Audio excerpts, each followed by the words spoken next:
സർവത്ര ഗോവിന്ദനാമ സങ്കീർത്തനം. ഗോവിന്ദ ഗോവിന്ദ. ദശകം 11. ഹിരണ്യകശിപുവിൻ്റെയും ഹിരണ്യാക്ഷൻ്റെയും ജനനം.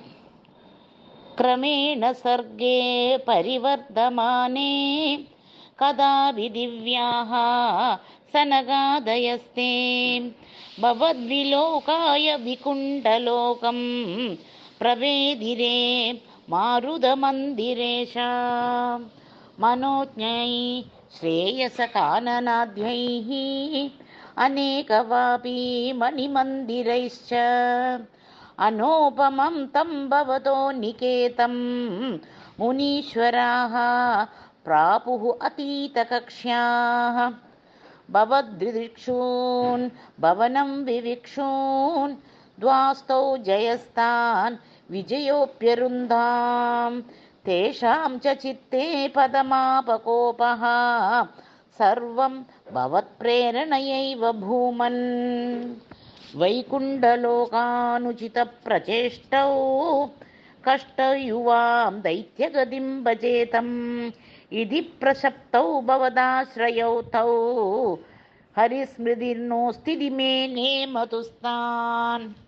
തദേതദാജ്ഞായ ഭവാനവാപ്തഃ സഹൈവ ലക്ഷ്മ്യാ ബഹിരംബുജാക്ഷാ ഖഗേശ്വരാം സാർപ്പിതചാരുബാഹുഃ ആനന്ദയംസ്താൻ അഭിരാമമൂർത്യാ. പ്രസാദ്യ ഗീർഭിഃ സ്തുവതോ മുനീന്ദ്രാൻ അനന്യനാഥാവത പാർഷദൗ തൗ സംരംഭയോഗേന ഭവൈസ്തിഭിർമാം ഉപേദമിത്യാത്മകൃപം ന്യഗാദീം. ത്വദീയഭൃത്യാവത കാശ്യപാത്തൗ സുരാരിവീരൗ ഉദിതൗ ദിദൗ ദ്വൗ സന്ധ്യാസമുത്പാദന കഷ്ടചേഷ്ടൗ യമൗ ച ലോകസ്യ യമാവിവാന്യൗ. ഹിരണ്യപൂർവഃ കശിപുഃ കിലൈകഃ പരോ ഹിരണ്യാക്ഷ ഇതി പ്രതീതഃ. ഉഭൗ ഭവന്നാദമശേഷലോകം രുഷാണ്യരുന്ധാം നിജവാസനാന്തൗ. തയോർഹിരണ്യാക്ഷമഹാസുരേന്ദ്രോ രണായ ധാവന്നനവാപ്തവൈരീ. ഭവത്പ്രിയാക്ഷ്മാം സലിലേ നിമജ്യ ചചാരഗർവാദ് വിനദൻ ഗദാവാൻ.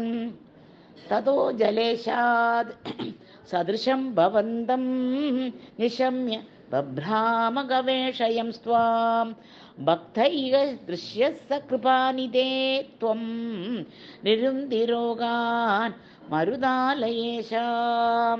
സർവത്ര ഗോവിന്ദനാമ സങ്കീർത്തനം. ഗോവിന്ദ ഗോവിന്ദ.